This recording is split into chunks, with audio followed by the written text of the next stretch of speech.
I'm one of the founders of No to NATO, No to War, which has swept the anti-war movement throughout the Western world and really made a dent on public consciousness, particularly in the last week, which I shall describe in just a minute. But our philosophy is very clear.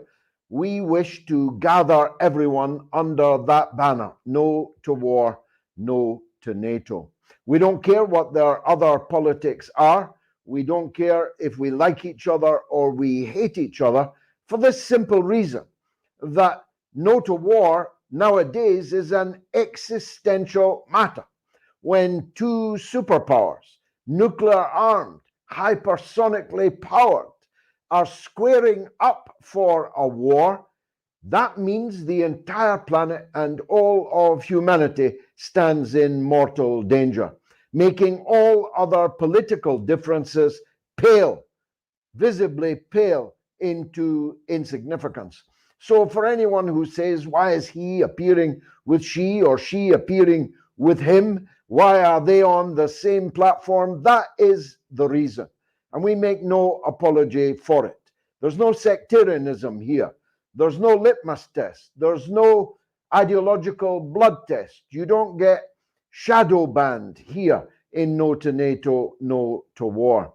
If you have a voice and something to say and can eloquently express it, as all of my speakers here this evening can do, you are welcome on a No to NATO, No to War platform and indeed broadcast. Well, when I said last Sunday, it seems like an aeon ago now, but is not even a single week, that we had reached an inflection point in the war. Little did I know just how apposite that description would turn out to be. Early on Sunday morning, I put out a tweet saying the last straw, atop a clip from the Canadian Parliament itself of a rapturous, orgiastic frenzy of joy from every single member of the Canadian Parliament, bar none. And every single one of the invited guests, some of whom turned out to be very interesting indeed, bar none, for a Waffen SS veteran, a war criminal by definition, because the Nuremberg Tribunal condemned the SS as a criminal organization. Ipso facto, every member of it was a war criminal. And the individual, 98 years old, that they were greeting so rapturously in the Canadian Parliament, had a history so grisly that now Wikipedia are considering it for deletion. That's the way history is agreed upon amongst the liars. The 98-year-old killer, pogromist, participator and enabler of the Holocaust in the East, which killed millions of people, Polish Jews and other Polish people, Ukrainian Jews and other Ukrainian people, partisans captured fighting the Nazi invasion of Operation Barbarossa, ordinary civilians in Ukraine that would not kowtow and collaborate with the invading and occupying Nazi forces, were all murdered in significant part by the regiment that this individual, being greeted in the Canadian Parliament, had volunteered to join. He volunteered to join one of the most notorious, heinous, infamous group of mass murderers that the world has ever known. And there he was, large as life, in the Canadian House of Commons. His reception was part of the mass hysteria which has gripped the political class throughout the Western world. A mass hysteria that Russia and Russians are bad even if they died centuries ago. And anyone who fights Russians, whenever they fought them, and on whose behalf they fought them, is good and is to be honored. And in scenes that will live forever, whatever Wikipedia deletes, whatever the Hansard of the House of Commons in Canada decides, and they are seriously debating now whether to excise the entire episode from the parliamentary record, forgetting that this is 2023 and these scenes are indelibly etched into the minds of hundreds of millions of people around the world and will never be forgotten. That's what I call an inflection point, all right. My tweet has now 7 million impressions. It was the first global expression of outrage, and it quickly spread to Canada, though not quickly enough for the Canadian mainstream media to actually report on it. I had a caller on the mother of all talk shows last night from Canada to say he had learned of these events from the mother of all talk shows last Sunday evening. He had to tune into a program being hosted by a Scotsman in London to know what had happened in his own parliament. The mainstream media in Canada took 72 hours to report what I tweeted on Sunday morning. But they can't ever now be allowed to forget it. And I don't believe that the mass audience that were impacted by these events will ever forget it either. I believe that the narrative has changed. The game has changed. This is news from the front line. We are not, of course, fighters on the front line, but we are, all of us, fighters on the information war front line. And a decisive advantage has just passed to us. And a number of salient points emerge from the whole affair, which is, I remind you, not even yet a week old. The first is that the narrative we have been enunciating over the last 500 days and more, that part of the reason for the need to decisively defeat this regime in Kiev is that it is infested by Nazis and by Nazism. The second is that Canada and North America as a whole has a real Nazi problem. Thousands of Nazis were shipped to Canada at the end of the Second World War by Britain. Britain drew up a list called the Rimini List. It was drawn up in Rimini in Italy, then under Allied occupation, which specified which Nazis would go where in the Western world. Of course, the United States took the creme de la creme, the scientists, the rocket engineers, and the people that they knew that they would need.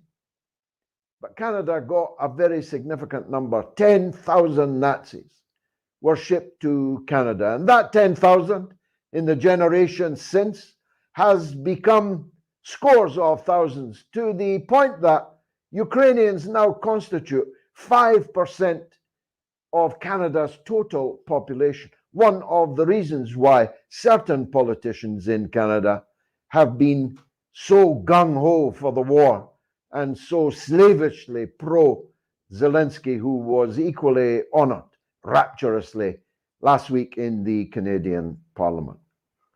And very few of the sons and daughters, grandsons, granddaughters, now great-grandsons and great-granddaughters in Canada seem to have disavowed the ideology and the actions of their forefathers. So you have a sizable constituency.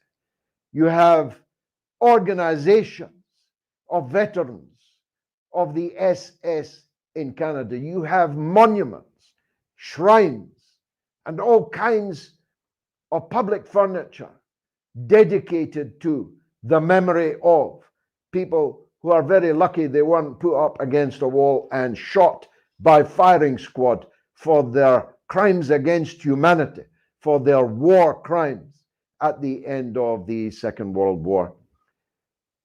But the third thing is that the rest of us have a Nazi problem too. It ought to be well known that the first head of NATO was himself a Nazi general.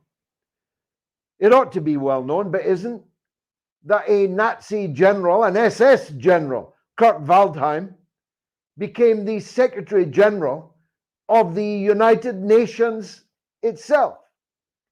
It ought to be well known that there are Nazis and people who pray in that direction are seeded throughout NATO and throughout the infrastructure of Western political life.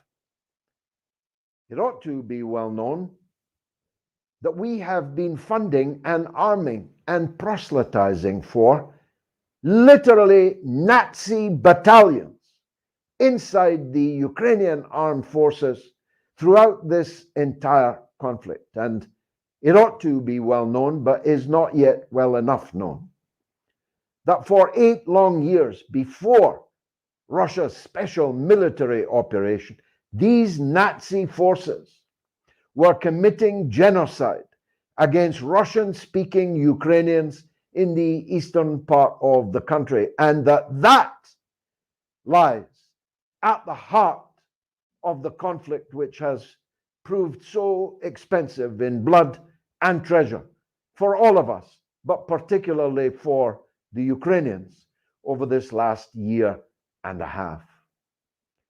The dying is done by Ukrainians and Russians, but the decisions are made by the Western governments, and particularly the government of the United States of America with its most loyal satraps, Germany and the United Kingdom being close behind in their zealotry for this mass killing. The good news is none of this will be as hard to prove now as it was before last week. The ball is burst. The narrative is burst. The quietude on these questions is burst. Even now in Canada, where the advantage has shifted decisively towards us and against Trudeau and Freeland and the others in his gang.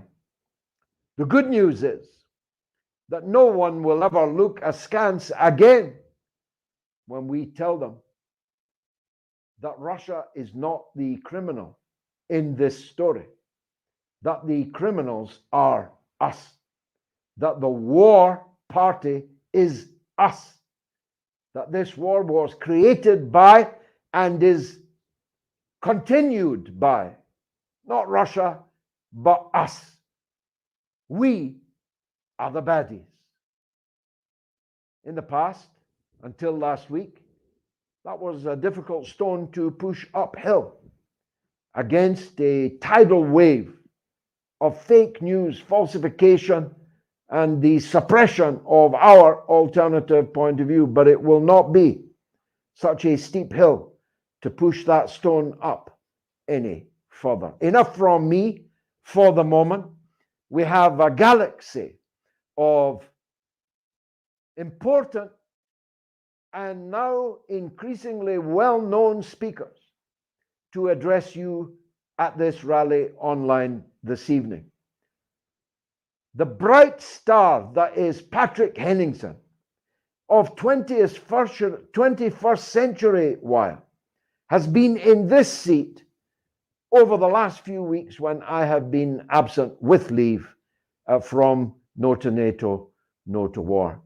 Patrick, with his calm, considered, analytical, devastating approach is the first speaker this evening. Patrick, welcome back to No to War.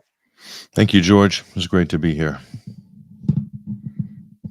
What's the big point for you from the front line? Well, I'm very, like you've just laid out incredibly well, George, in your opening monologue. I think the tide is definitely shifting here. There's this confluence of events. Call them gaffes, call them things that we've all been talking about. We've been raising the alarm about all of this craziness for like the last 18 months and really the last 10 years. But to see it happening now, there's a couple of things. The scene in Canada, this midnight Nuremberg rally hosted by Justin Trudeau and Zelensky with Chrystia Freeland, whose own grandfather herself was a chief propagandist for Joseph Goebbels. Those are all facts. But as you said, George, we've been shouting about these things from the rafters and nobody's listening, or they're telling you it's a conspiracy theory, or why are you talking like this? Now that's cat's out of the bag. But there was this ecstasy in the eyes of the people in the Canadian Parliament in Ottawa that is unmistakable. There was an adulation there. Why they were venerating this Waffen SS veteran, and the news commentators and the Canadian Broadcasting Company, when they're doing the solemn commentary explaining it on the news, you could hear them saying, and he helped to liberate Ukraine from Russia. And then at that point you knew, and I think this was intentional, George, in the sense that they knew who this person was. At least the top brass did. But I really, truly believe, George, and I know I'm probably giving him a wide berth here, but a lot of politicians and people in the media, they are really clueless about history. They don't understand any of this. They've been swept away with this narrative on this tsunami of virtue signaling for the last 18 months. And when somebody is presented like that to them, they wouldn't be able to put two and two together, thinking who was fighting the Russians in the Second World War. Well, in Ukraine, it could only have been one counterparty. Of course, that's Nazi Germany. So I really think this speaks to the lack of education, the ignorance, the total delusionality that seems to be completely pervasive in the G7 zone, in NATO governments and so forth. They really don't understand. They don't know. Now they do. So we actually have to, we owe them a debt of gratitude for this gaffe, because this is a really important turning point. The other point of embarrassment, George, was the outing of this American trans English language military spokesperson, Sarah Ashton Cirillo, formerly Michael John Cirillo, whose propaganda, who's threatening Western journalists who they call Russian propagandists. This got the attention of the U.S. State Department. It's huge embarrassment. This person's kind of attracting all the wrong attention, and also probably making a lot of people uncomfortable in places like Germany and other polite society in Europe and the UK. But that's also a huge point of embarrassment. And not only that, but for the Ukrainian people themselves.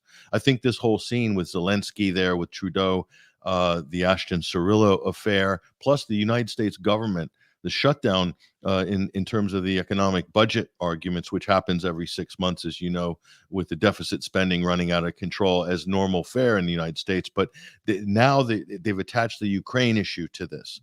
And so while the money that they send to Ukraine in itself is not going to break the bank of the U.S. Federal Reserve in their deficit spending sprees, but it's emblematic of a wedge issue. It's risen to the level of wedge issue.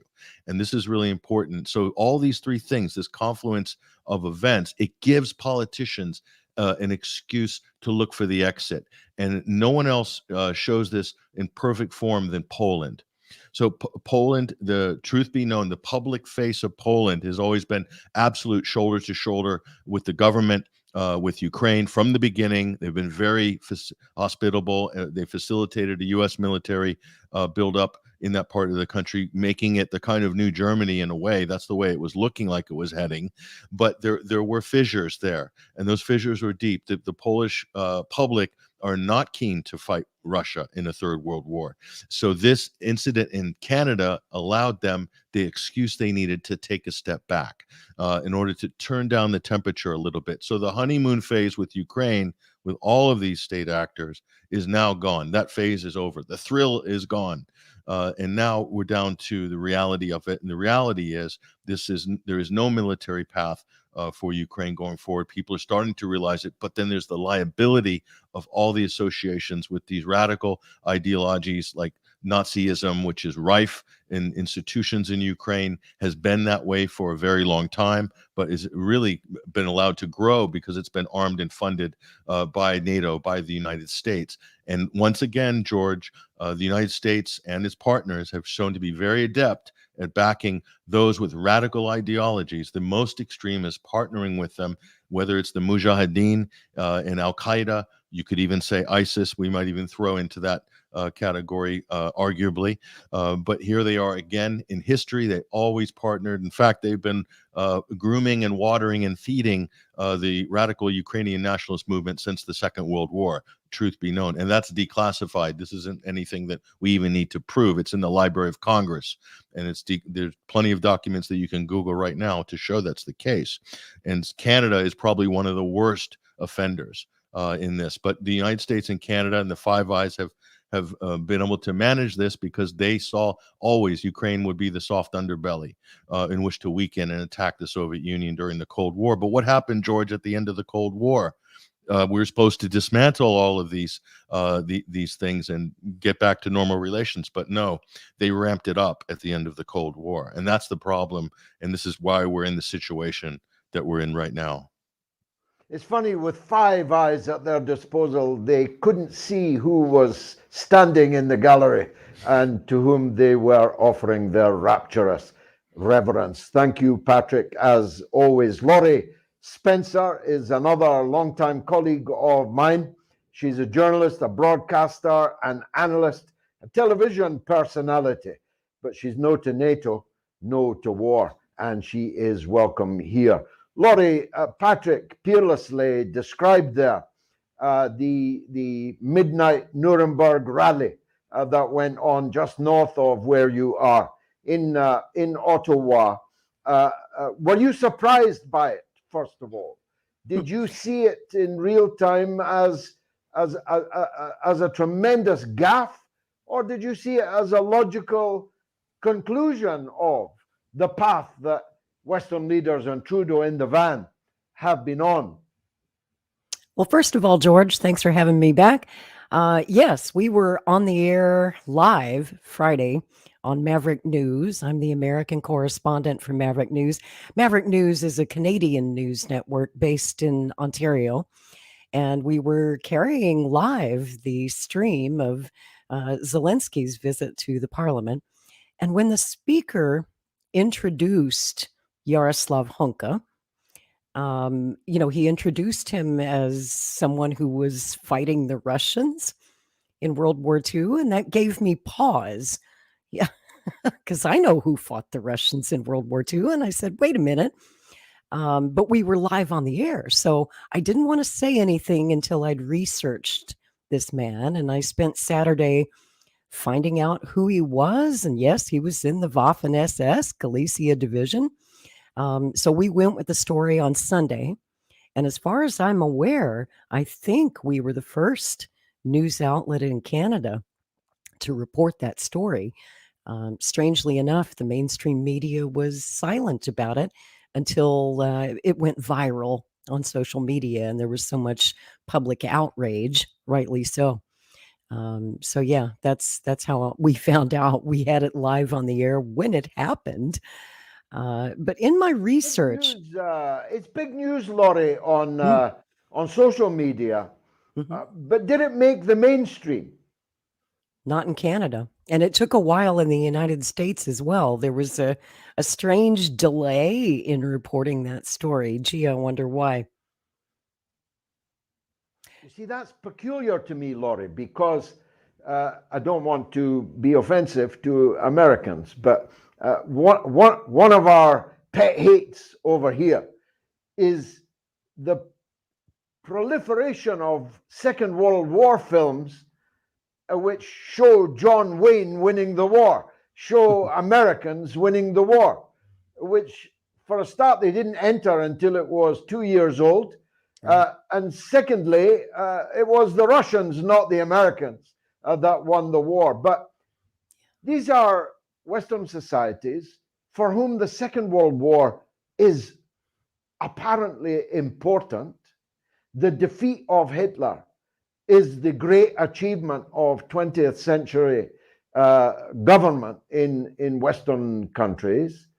And yet, here was a member of the Five Eyes, a British Commonwealth country, a member of NATO, a leading liberal progressive prime minister, hailing a mass murdering SS man.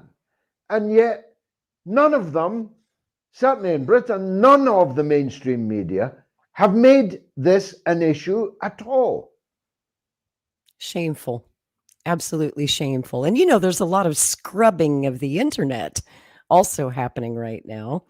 And, as you just said, the Canadian Parliament is looking to strike the whole thing from the record. So something I found in my research, and it's what I wanted to bring to you today, and this has been very much covered up in the news, is that Jaroslav Honka wrote his own memoir and he published it on the internet.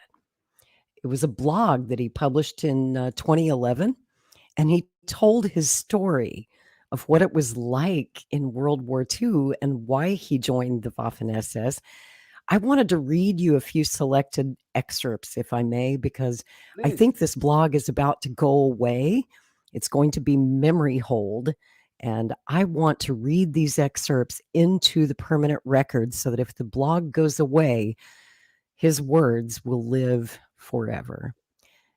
He writes, the Polish army and the civilian population are fleeing along the road in the direction of Berezan in a continuous stream, and German planes are catching up with them from time to time. And here he's describing his youthful fantasies about killing Polish civilians. He says, every day we impatiently looked in the direction with the hope that these mystical German knights who give bullets to the hated cowards will appear. He's, of course, writing of the Nazis. He says, in my 6th grade, out of 40 students, there were 6 Ukrainians, 2 Poles, and the rest were Jewish children of refugees from Poland. We wondered why they were running away from such a civilized Western nation as the Germans. He goes on to describe the Nazi invasion of Ukraine, of course, Operation Barbarossa. He writes, in July of 1941, the German army occupied our town. We greeted the German soldiers with joy. He writes of Hitler, the new liberator of the Ukrainian people. Führer Hitler reigned over our land. Portraits of Hitler in a long overcoat with a raised cowl covering his menacing face, with small, as if artificially attached whiskers under his sharp nose, with the inscription, Hitler, Liberator, hung in each classroom in every school. He writes of the OUN, the notorious OUN.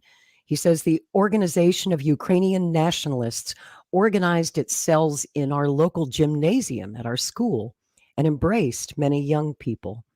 I had just turned 16, and the next 2 years were the happiest years of my life. That's how he describes being under Nazi occupation. He says, I had no idea what I experienced in those 2 years would fill me with love in such a way that it would be enough for me for the rest of my life. And then in 1943, Honka's dream of joining the Waffen-SS came true. He says, the thought of turning those beasts in human form with a red star on the forehead became real. That's how he writes of the Red Army. He says, time and events said that it was my generation's turn to follow in the footsteps of its predecessors, and it went for the sake of the idea of cathedral Ukraine. Our roads were different because that was the fate of our stateless people. At the call of the OUN, many joined the ranks of the UPA. Others, at the call of the Ukrainian Central Committee, went as volunteers to the Galishnia Division. In 2 weeks, 80,000 volunteers joined the division, including many students of my school. None of us asked what our reward would be, what our provision would be, or even what our tomorrow would be. We felt our duty to our native land, and we left. He talks about how the Red Army mowed down his division. He says, many students of my local gymnasium died a heroic death in the ranks of the UPA in the Galishnia Division. Of the Holocaust, he says very little. He says, I do not want the reader to understand that my entire generation was ideologically motivated and spiritually conscious. In a bag of healthy apples, there are also some rotten ones. It will depend on the relationship between those two qualities of apples in the course of a generation. Of course, on the last day of the war, the Galishnia Division broke off contact with the Czechoslovak Republic and surrendered to the British Army, he writes in his blog. And then he gets a lucky break when he was found to be useful, most likely by British military intelligence. He writes, in a prisoner of war camp in Italy, I met many boys from various villages of my region, and he recounts that many of his fellow prisoners were old friends from the OUN and the UPA. It was like a reunion party of his former Waffen-SS Galicia division. Hunka remained unapologetic in his 2011 online memoir, still proud of his service in the Waffen-SS and still very smitten with Ukrainian nationalist fanaticism. He writes of it as some kind of twisted mission from God and bizarrely compares himself to the Jews who fled to Israel after the war. Now, he fails to mention, of course, that the Jews were fleeing persecution while he was fleeing prosecution when he immigrated to Britain and later Canada. He says, I think that it was God's will that we should travel around the world like the tribe of Israel, tell the world about Ukraine, and 45 years later come to it with help. Our mission was difficult, he says, because the world knew very little about us, and what it did know, it was falsely presented by our neighbors. End quote. Well, it is chilling indeed. You can see why they want to memory hole it.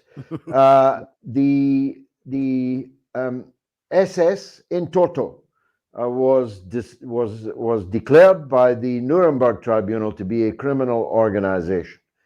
That's right. Ipso facto, he was therefore a criminal. But he was deemed to be useful.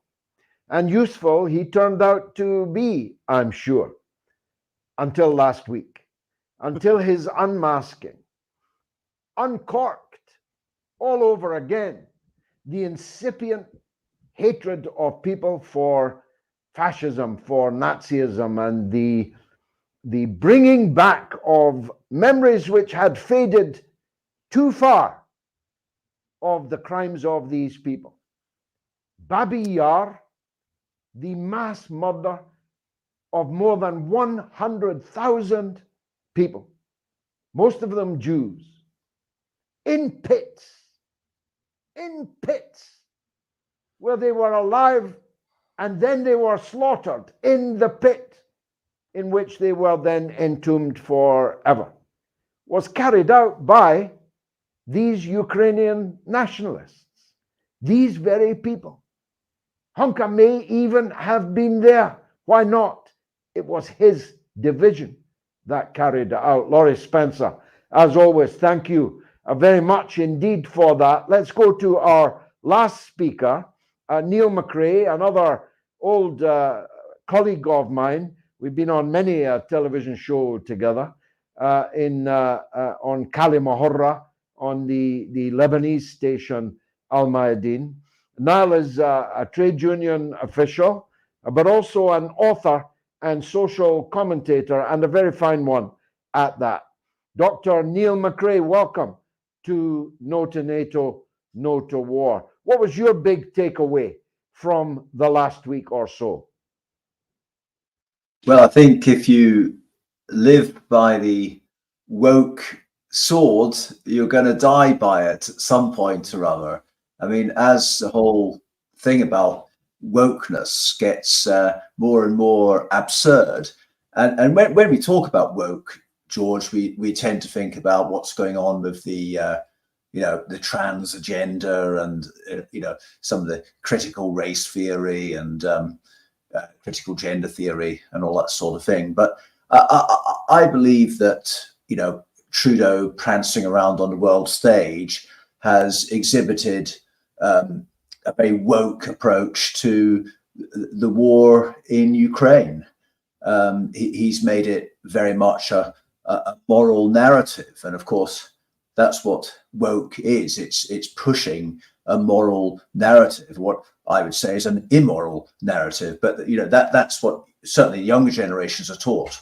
That they're indoctrinated, brainwashed into seeing the world as this divide into good and bad. And of course, with the Ukraine war, Russia is bad, Putin is bad, evil, and Ukraine and Zelensky are sanctified. I think Canada has got almost a unique place in the kind of woke modern world, because for a while it's been a safe haven for terrorists and extremists. Senior Nazis after the Second World War, ethnic and religious radicals, criminal fugitives, and now subversive gender activists. And yet Trudeau, after this, what's seen as a gaffe, he has a lot of interest in using this smear of fascism and Nazism, and any opponent of his must be far right. And it got worse than that with the truckers convoy, didn't it? When these men and their supporters, just ordinary people chipping in $10 or whatever, were criminalized. They were treated as domestic terrorists. And Tamara Lich and one of the other organizers is going through trials at the moment, simply for organizing a peaceful protest. But the thing about woke Puritans, like Trudeau, are that they are everything they accuse you of. It's all a massive projection. So when they call you far right, and even you, George, now gets called far right, they're saying that you're beyond the pale, that you're immoral, deeply immoral, and that people should disassociate themselves from you. It's a cancel culture, isn't it? In fact, it is they who are the really hateful, intolerant people. And that's been shown very much with this war in Ukraine, with the way that just ordinary Russian people, or even dead Russian people, Tchaikovsky's a concert in Cardiff was cancelled. A great composer from like pre-Soviet times. And the purpose of woke ideology is to divide and rule. And Trudeau knows that a lot of people do not support, I may have the number wrong here, but it's something like 13 billion of Canadian taxpayers' money has gone on fighting this war in Ukraine. And he knows that many people are aghast at that. You know, Canada might be a rich country, but it's got lots of social problems, as indeed any developed country has now, because poor people are not being looked after by their governments anymore. The government looks at them with disdain or total neglect while spending money on their ideological projects. And as you've pointed out this week, George, this isn't just a problem of neo-Nazis in Ukraine. This is actual Nazis going back to the, as the Laurie, the previous speaker, said, the armed resistance in Ukraine, fighting with the Waffen-SS in the Second World War. But we shouldn't judge people too much on their parents or grandparents. But Chrystia Freeland, as you say, the Deputy Prime Minister of Canada, her grandfather was a chief propagandist for Hitler. Klaus Schwab of the World Economic Forum, his father produced flamethrowers for the Wehrmacht. Not a well-known fact. The program lives on. The Nazi program lives on. It's a program of totalitarian technocracy, willingly facilitated by faux liberal dictators such as Justin Trudeau. It's funny, I think it was Oscar Wilde, it might have been Bernard Shaw, who said, the more they talked of their honor, the faster I counted my spoons, for they were undoubtedly stealing them in the days when spoons were made of silver. The more they talk of their virtue, the more they talk of their liberalism and their progressivism, the more it becomes clear that they are the most authoritarian, hateful, intolerant people anywhere to be found in the world, and now no longer shy even of openly demanding that one be silenced, that one not be in polite company, but be silenced, and so that no one can ever hear them again. Some liberalism that, Dr. Neil. Yes, indeed. And our big challenge on alternative media, if we can call it that, is to try and wake people up, because too many people, I'd still say the majority of society, just doesn't understand what this climate con, this net zero scam is about. They don't understand what this trans subversive gender ideology is about. They don't understand what the pandemic totalitarianism is about. They just see governments doing what they can in response to situations. Ukraine's been invaded by nasty Putin, and if we don't stop it now, he'll be, his tanks will be reaching the French coast before long. People don't join the dots.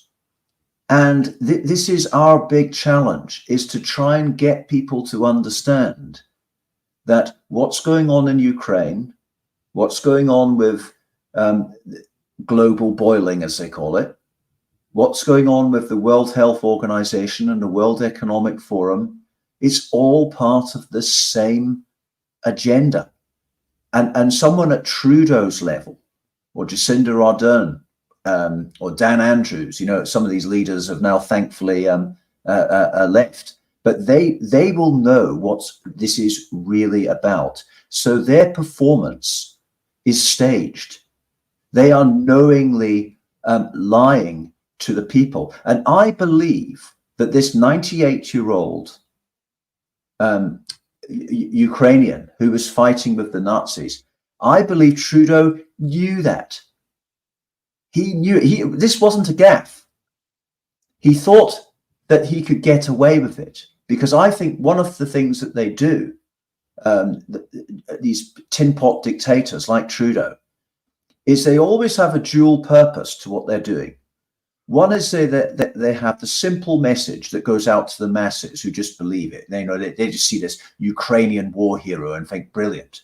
But they know that there's 15 to 20% of critical thinkers who do know what's going on, who would know that a Ukrainian who was fighting the Red Army in the war was fighting for the Nazis. And they do that as well because they're rubbing it in. They're trolling us. But unfortunately for Trudeau, this is very much backfired. It has. Dr. Neil, as always, thank you very much indeed for joining us. Let me go back to Patrick Henningsen, if I may. It has come to something, Patrick, that the only defense these Canadian politicians have got is that they are incredibly stupid. Will this have any impact on their prospects of continuing in office?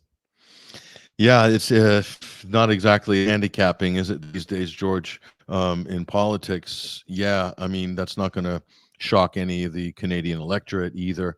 Unfortunately, Canada has this first past the post system. So I don't know how many decades it's been since there's been a leader that has more than 50% of the vote. Trudeau got 32%, I think, of 60% eligible that actually came out to vote in the last election. Hardly a mandate, but with the coalition they stitched together at the 11th hour, there he is again, once again. But I think this is a bridge too far. I think this is going to haunt him for a very long time, because his brand has always been the virtue signaling, the latest thing, the current thing. He's always been sort of with it on the trends. So I think this is going to be long-term devastating for him. I mean, in his mea culpa, George, it said it all. He basically said, "I'm sorry." The speakers apologized as if he himself doesn't take any responsibility for it. And then he says, "We must guard against Russian propaganda and disinformation," literally in the same breath. That tells you really, I think, all you need to know about this cluster B personality sociopath. Sorry, I'm being kind. There's other things that have been said about him. But you know what's amazing about this is the final comment on this, George, is that, see, the opportunity in Ukraine, by setting the stage, by engineering the events and the conditions to bring Russia, to bait Russia into a special military operation on February 24th, 2022. Okay, this allowed, and this is why I think this was engineered to absolute perfection, because they knew that they were losing the public opinion on expeditionary wars and humanitarian interventions over the years. They absolutely crashed with Iraq. Libya is a unmitigated disaster for Europe as well. That's directly at NATO's feet. Syria, the proxy war in Syria, and Yugoslavia, and the list goes on and on. This having Russia intervene allowed all these Western countries to absolve them of all of their past sins. This is why they've been almost evangelical about Putin's war of choice. You know, the tropes are there, like at the top of every heading. Putin's war of choice, Russia's war of aggression, etc. This allowed them to absolve them of all of their sins, and to rekindle their love affair with international law. All of a sudden becomes relevant in U.S. discourse, political discourse, and on the media as well, who also are a partner to all of these undeclared illegal wars of aggression over the years at the hands of NATO, the United States, and Britain mainly. But this allowed them to do that, and to rediscover their morality. And this is why this is what the excitement's about, because it's literally a chance to be reborn, in their eyes anyway, in the eyes of the Western public, to be legitimate once again. And they could then wage these moral crusades around the world in service of democracy and liberty. Okay, so I think that this is the main motivators, because let's face it, NATO's record is really, really bad, and half the world's leaders are probably looking at it like, why does it even exist in 2023? And it's given them a raison d'etre, and that's why I think they've clung to this issue. They're waving the Ukrainian flag ceaselessly, because somehow they believe that this is the path to salvation for them. Laurie Spencer, in the United States, you're blessed. In Britain and Canada, both the governments and the opposition are completely evangelically in support of NATO and the war. But in the United States, you have now not one but two serious candidates running for the presidency who are completely against this war and will end it if they, or end their country's involvement in it if they are elected. How did that come to pass that the anti-war side in the US is stronger than it is virtually anywhere else? I don't know if that's saying much, George. We still can't get enough people in the streets here in the United States. Of course, we had the Rage Against the War Machine rally back in February and had a respectable crowd, but not nearly enough people. And still, when you look at our Congress, every time there's a funding package for Ukraine, the majority vote for it. There is, some opposition to the war. Strangely enough, on the Republican side, not a single Democrat is opposing the war except Robert F. Kennedy Jr. Yeah, but Trump and Kennedy are both making a significant part of their election campaign, which means, unless they're fools, that they think this has public traction, that the voters can be won to that position. And I'm pretty sure that they are right about that, not least because just like downtown Vancouver could do with some of the money that's been spent on Ukraine, every main street in America, every bridge, every highway could do with some of the 130 billion that's been sent to Ukraine. So the economic as well as the geostrategic issues are beginning to mature quite well. It's not long, until the American presidential election. Laurie, last word from you. I just want to say that what Niall said was absolutely correct. Trudeau might play dumb, but he knew exactly who Yaroslav Hunka was. In fact, Hunka's daughter-in-law posted a photograph on Facebook of Yaroslav Hunka sitting in the private quarters of Justin Trudeau last Friday in his wheelchair, waiting to meet privately with Trudeau and Zelensky. And that is why Zelensky's been strangely quiet, and so has Deputy Prime Minister Freeland. And Trudeau must resign. Freeland must resign. And I think that all 338 members of their parliament should resign as well. Definitely. Every cloud has a silver lining, Laurie. If not for what happened last week, Chrystia Freeland would have been the next Secretary General of NATO. She certainly ain't going to be now. Dr. Niall McCrae, last word to you before I wrap the meeting up. It's been a top meeting, I would say. What about the British? As I said, the so-called opposition is lockstep with the government on the war and on sending desperately needed public expenditure to a war thousands of miles away from us, over whether or not Kupiansk should be on one side of a line on a map in a country of which we know little, when it's been on different sides of different lines many times in the last 100 years. It's quite a feat to win both the government and the opposition to unquestioning support for such an enterprise. Is that going to hold? Is there any possibility of the British people falling out of love with their government and their opposition, not least because of this subject? Well, again, I would draw a comparison to climate change. So we've got this clamour for net zero, and it's not just at national government level. Every council city and county council up and down the country, and it's the same across the West. But just talking about the British experience for now, is that you get citizens turning up to council meetings, and what they hear is just almost, it's like a parallel universe where every single one of the councillors appears to believe, and that's not just Labour and Conservative and Liberal Democrat and Green, it's the independents as well. Every single one of them seems to believe that there is an urgent climate crisis, and they speak all the language of net zero and I need to do this, need to do that. And that's the way they've been on Ukraine. 650 MPs in Westminster. Now, if you look at the COVID, there's a few MPs now that are speaking out against the COVID regime and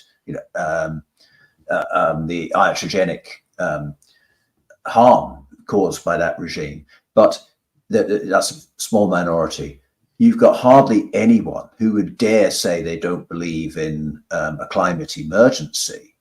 And with Ukraine, it's almost, I don't think there's been a single MP who said we should stop funding this war in Ukraine. But again, drawing the contrast with climate change, what we're now seeing with these net zero policies, with the road charging, with blocking roads, 20 miles an hour speed limits and all that sort of thing. I mean, in Wales, there's a huge backlash. And it cannot be ignored. It cannot be ignored. And I think that scheme will be scrapped. So we're starting to see real pushback now, real resistance. There's a momentum. And when people join the dots, because that's the crucial thing here, people need to join the dots.